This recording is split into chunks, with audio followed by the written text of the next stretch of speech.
with Rick, our senior coach for Templestowe Football Club on this Heritage Day. The sun's just set. Beautiful day. What a beautiful day. Look at the serenity. And it's always important on a beautiful day like this with the heritage jumpers, everything we see, the serenity when you win. Of course, it's always important. It certainly helps, mate. It's a big day for the footy club, and I've heard from good sources, blokes like Rusty Smith and blokes that have been around for a long time, just how great a day it was for the club. Packed house, wearing the old heritage jumpers, which means a lot to us. You know, the way they hang up and we don't put them on until we play. They're spirit lifters, mate.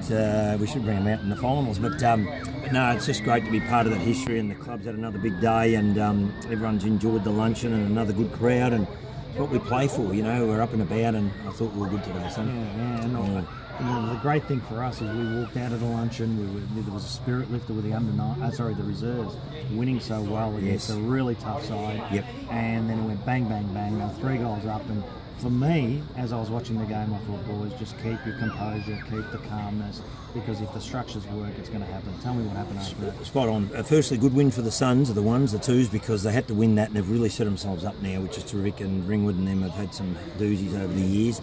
It's 3-3 now in the last 6 times they've met. Look, Ringwood come to play. They're fighting for a spot in the 5. They just jumped us. You know, how were they earlier? We just couldn't get the ball in our hands. They beat us out of the middle. It was 4 clearances to 0, and they got 3 goals quick. So it was 3 goals to nothing. It's not the ideal way to start, but at quarter time it was 4-2 to 3-3. We were down, and I said to the boys, "This is what we need. We need to be challenged like this. They're a good side. They've come to play, and it's just what we do from here and our character. And we certainly don't panic, and we've got to continue to play the game plan. And you know, if we tick the boxes that we know we can, our turn will come. But it starts in the middle, and the boys started to get on top in the middle." The Warhorse, Simon Harris, was down the first half, and you know, I had a good chat to Simon actually, because he was just really down for what he normally is. His last half was exceptional. That's the character of the bloke.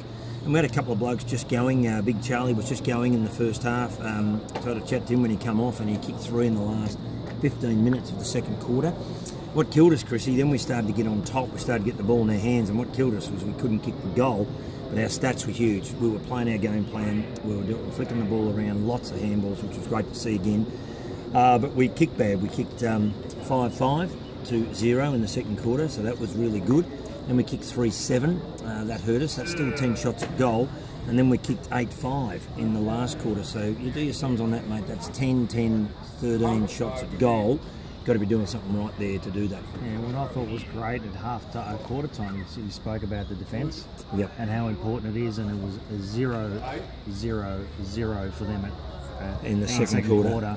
Correct. And I believe up until they kicked their first goal in the third quarter, it was 10 goals to 0. Yeah, I think that could be right. Yeah. And they hadn't scored. They got the first 3 in the first 4 minutes. And at one stage, someone said they hadn't scored for 2.5 quarters. It was 8 to 0. Sorry, by the time they kicked the next goal. Yeah. And look, it's interesting. They rolled a plus back in our forward 50 to start the game, so they released a forward to do that. And then at some stages there was even 2 pluses back.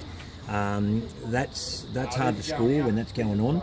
But on the same token, in the second quarter, we had the ball from centre forward the whole time. And if you keep possession of the ball, we scored 5-5 to their 0. We're not scoring a heap of goals, but if you've got the footy, they can have all the pluses they want. You can't have it both ways. I just felt we're in a good shape there where they couldn't score a lot of goals because they were trying to stop our goals.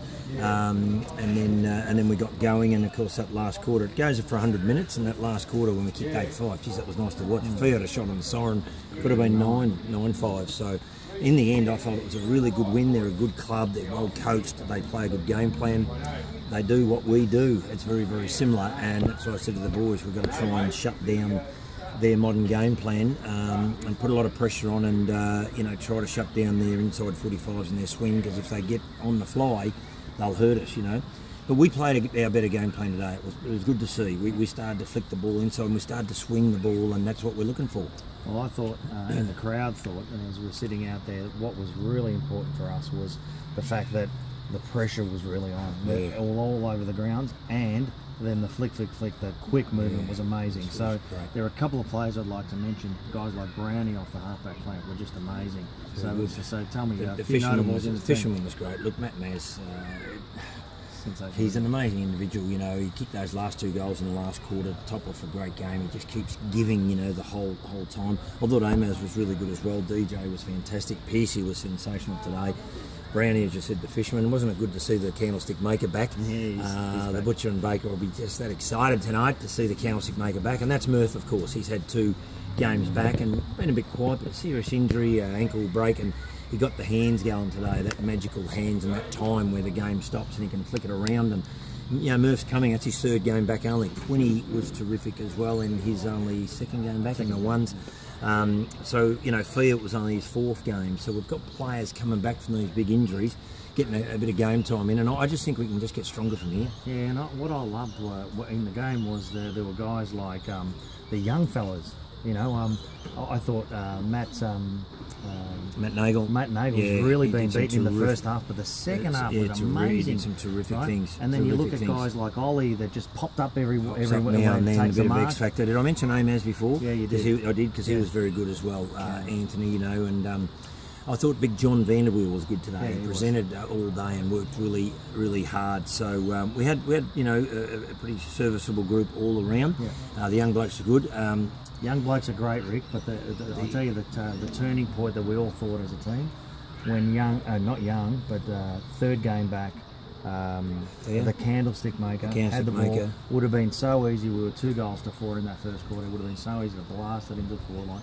You just waited and waited and waited for that pass, bang, 3 goals to 4, and we're going to we're back in the game because we got blown away in the first quarter. We were 5 points down, and we didn't have a lot of the footy, so we could have been a lot further down.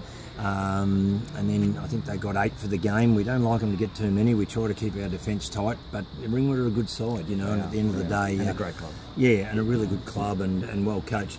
Look, Nick Worthing, wish him all the best. Okay. That was when I say an ugly hit, it was nothing untoward. It was just a hard hit. We were right there. It was just 2 blokes come together for the footy, and it was he just got hit really hard in a hard contest. We don't believe it was dirty. Bowdo, the coach from Ringwood at the end, said, "Can you please pass on to the club? We're really concerned about the young kid. We're not about that." Look, he was rushed to hospital because he had really bad concussion, and TK was worried. He didn't even want to wait for an ambulance. He was worried it was such a hard hit. He was worried about any sort of bleeding or anything, you know, to the brain even. So the word is that he's in hospital. He's got feeling back. He's lost a bit of feeling. He's vomiting, and he's in a bad way, and he's very sick. I mean, just hope he's okay, because that was a big hit to young Nick. So hopefully he'll be all right. Well, Rick, we've finished round 13 with 5 games to go. We wish you all the best. This is the co-accountants sum up for the senior game. Great family day, great day with the purple haze, and superb day with respect to wearing the Ulmer own white. Thank you. Beautiful. Thanks, Christos. Thank you. Thanks, Rick Star.